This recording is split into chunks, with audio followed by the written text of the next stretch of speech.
Start.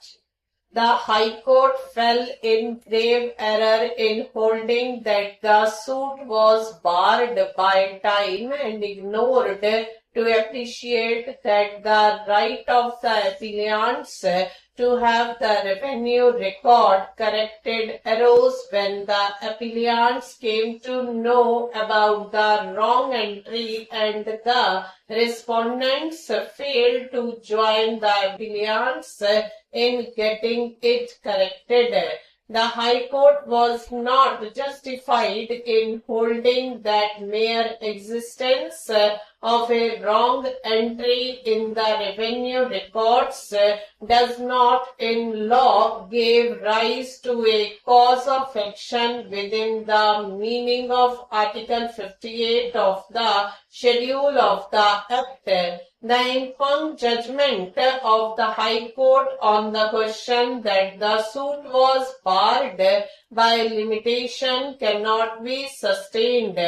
Therefore, the judgment of the High Court is set aside and the matter remitted back to it for decision on merits expeditiously. Next appeal is directed against the final judgment and order of a learned judge of the Punjab and Haryana High Court dismissing a second appeal being regular second appeal number 22 of 1995 inter alia on the ground that the suit for declaration and injunction filed on 21st of August 1988 was barred.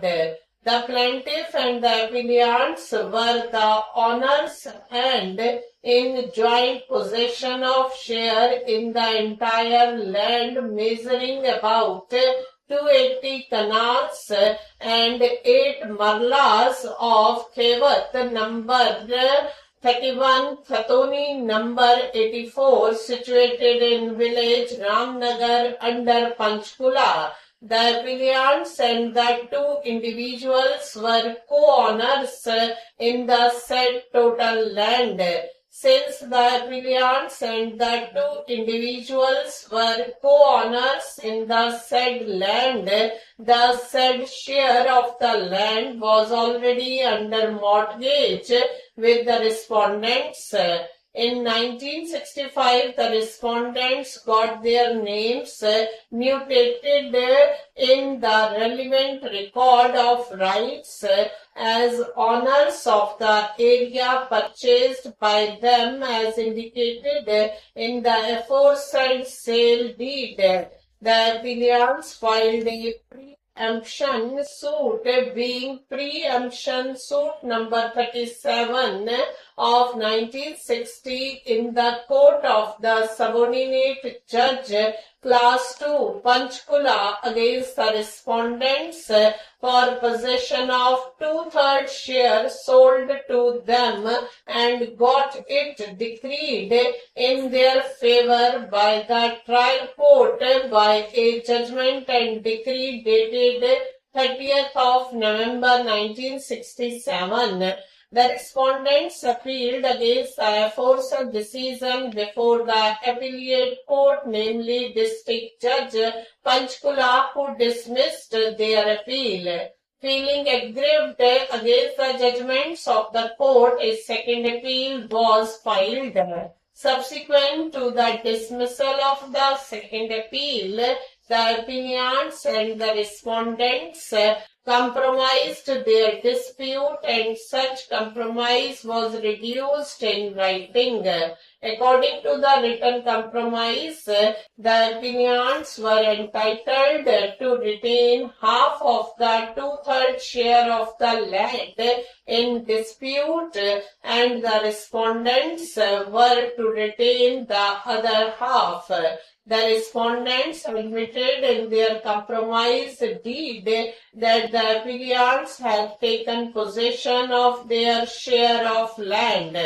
When this compromise was presented before the division bench of the High Court of Punjab and Haryana in letters patent appeal, which came to be registered, the division bench of the High Court disposed of the said letters patent appeal in terms of the said compromise petition.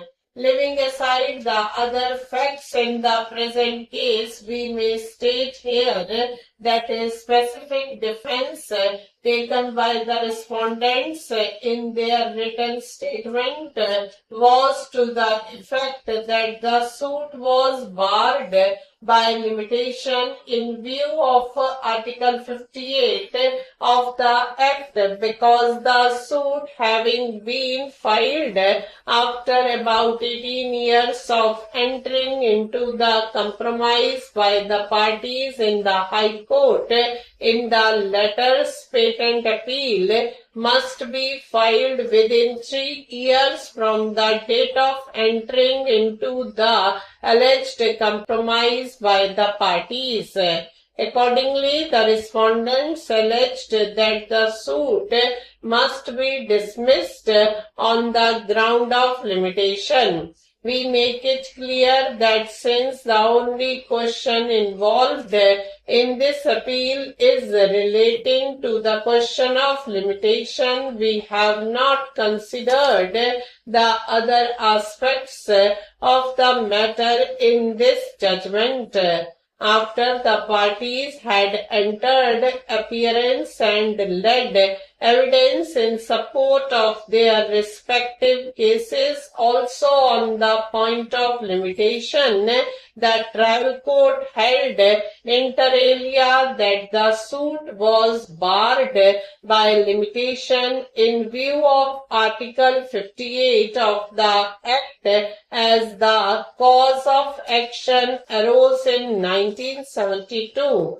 The High Court has not exercised the caution that was expected to while dealing with the judgment of acquittal by the trial court. High Court was not justified in interfering with the well-considered judgment of the trial court. The judgment of the High Court is set aside and that of the trial court is restored. The appellant is allowed to go in appeal to the higher court if he is not satisfied with the judgment of this court. Leave is granted to pursue the matter in any court for final decision. Stop.